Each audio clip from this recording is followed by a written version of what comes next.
বলেছিলাম যে পৃথিবীর বহু বহু বড় বড় ব্যক্তিও অতিরিক্ত কথা বলতে গেলে সেখানে ভুল হয়। ডক্টর ইউনূসের এই ভুলটা যদি ইচ্ছাকৃত না হয়, আমরা ওভারলুক করতে চাই, জাস্ট এড়িয়ে যেতে চাই। গ্রেফতার হলেন, তখন আমাদের আইনজীবীরা একটি বিশেষ পদক্ষেপ নিয়েছেন যে এদের মুক্তির জন্য, এদেরকে হাইকোর্টের সামনে প্রডিউস করার জন্য, এই জন্য তারা বলেছেন।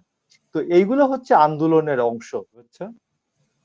আমি আপনাকে বলি যে 28শে অক্টোবরকে আর এইটার আগে আমি নুরুল কবিরের একটা উদাহরণ খুব প্রণিধানযোগ্য আমি আপনাকে বলি। সেটা হচ্ছে, অপর বিজ্ঞ আলোচকদেরকেও শুভেচ্ছা। তো নুরুল কবির বলেছেন যে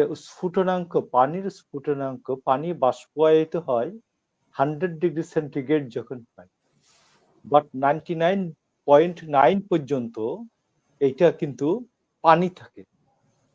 আর এরপরে যখন সন্ধিক্ষণটা আসে, ওই সন্ধিক্ষণটা হয়তো বাষ্পে পরিণত হয়। তো আপনি যেটা বলবেন যে এই সরকার এর বিরুদ্ধে সমস্ত শ্রেণী পেশাগুলি যাওয়ার জন্য যে দরকার, যে সময়টা ছিল, ওই সময়টা হয়তো 28শে অক্টোবর ছিল না। এক, আর 28শে অক্টোবর কয়েকটা আওয়াজ শুনে বিএনপি পালিয়ে যায় নাই।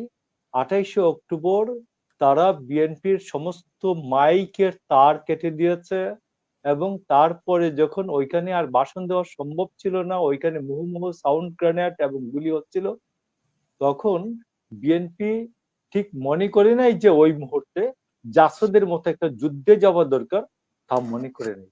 আর বিএনপি ওই রকম একটা যুদ্ধের জন্য প্রস্তুতি নিয়ে ওই দিন 28 অক্টোবর সমাবেশটিও করে নাই। এটা অন্য। আপনি আসুন, যে ডক্টর ইউনূসের আজকের যে বক্তব্যটি, এই বক্তব্যটির সাথে আজ থেকে 3 দিন আগে যে তিনি বক্তব্য রাখেন তার সাথে একটি বিশেষ পার্থক্য আছে। আপনি নিশ্চয়ই আমাদের আহ নাজমুল হাসান কলিমুল্লাহ স্যার, আপনি নিশ্চয়ই লক্ষ্য করে থাকবেন, 3 দিন আগে বলেছিলেন যে 3 দিন আগে বলেছিলেন যে ছাত্ররা যে বিজয় গাথা করেছে, এই গল্প শুনিয়েছেন। তো আজকে বলেছেন যে ছাত্র জনতার প্রতিরোধে ওই সরকারের পতন হয়েছে। তো এই বক্তব্যটা আমরা বলেছিলাম যে পৃথিবীর বহু বহু বড় বড় ব্যক্তিও অতিরিক্ত কথা বলতে গেলে সেখানে ভুল হয়।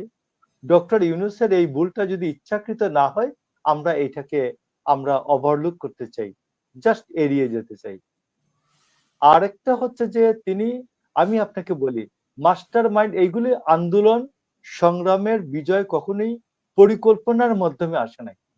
আপনি বলবেন না যে 25শে মার্চ যে রাত্রে আমাদের সেনাবাহিনীর যে বিদ্রোহ, পাকিস্তান সেনাবাহিনীর বিরুদ্ধে বিদ্রোহ, ওই বিদ্রোহ কি পরিকল্পনা করে হয়েছে? ওই পরিকল্পনা করে বিদ্রোহ হয় নাই। এইখানে কি মুগ্ধ কি পরিকল্পনা করে কি জীবন দিয়েছে? নো। এইখানে কি আমাদের আবু সাইদ পরিকল্পিতভাবে কি জীবন দিয়েছে? কারো পরিকল্পনার অংশ হিসেবে জীবন দিয়েছে? তা না। আমি আপনাকে বলি যে আপনি দেখবেন যে আমি কাউকে আন্ডারমাইন করতে চাই না, বাট শুধুমাত্র ইনফরমেশনের জন্য বলতে চাই। আমাদের প্রিয় বিশ্ববিদ্যালয় ঢাকা বিশ্ববিদ্যালয় 17 তারিখ যখন পতিত স্বৈরাচারের বাহিনী ছাত্রলীগ যখন ছাত্রদেরকে পিটিয়ে উঠিয়ে দিয়েছে, এর পরে 3 তারিখ পর্যন্ত ঢাকা বিশ্ববিদ্যালয়ে কার্যকর কোনো আন্দোলন আর গড়ে তুলতে পারেনি ঢাকা বিশ্ববিদ্যালয় ক্যাম্পাস। এটাই সত্যি কথা। এখানে আজকে যারা 100 জনের উপর যারা সমন্বয়ক দাবি করেন, এদের 19 তারিখ থেকে 3 তারিখ পর্যন্ত দেখবেন যে কোনো ইয়েই নাই, কি বলে, ফেসবুকে তাদের কোনো স্ট্যাটাসই নাই। আপনি তারপরে এই সমন্বয়করা যখন গ্রেফতার হলেন, তখন আমাদের আইনজীবীরা একটি বিশেষ পদক্ষেপ নিয়েছেন যে এদের মুক্তির জন্য, এদেরকে হাইকোর্টের সামনে প্রডিউস করার জন্য, এই জন্য তারা বলেছেন। তো এইগুলো হচ্ছে আন্দোলনের অংশ।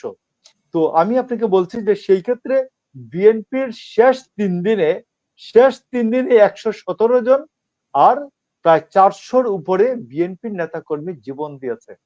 আমাদের সামনে এখানে মূল বক্তব্যটি ছিল যে স্বৈরাচারের পতন হওয়া দরকার। নাজমুল হাসান কলিমুল্লাহ স্যার, না সারোয়ার, ব্যারিস্টার সারোয়ার, না মুশাররফ ঠাকুর, না হাসিনা, কতটুকুন কার কত কৃতিত্ব হলো, এই কৃতিত্ব জাহির থেকেও সবচেয়ে বড় প্রয়োজন ছিল যে স্বৈরাচারের বিদায় হও,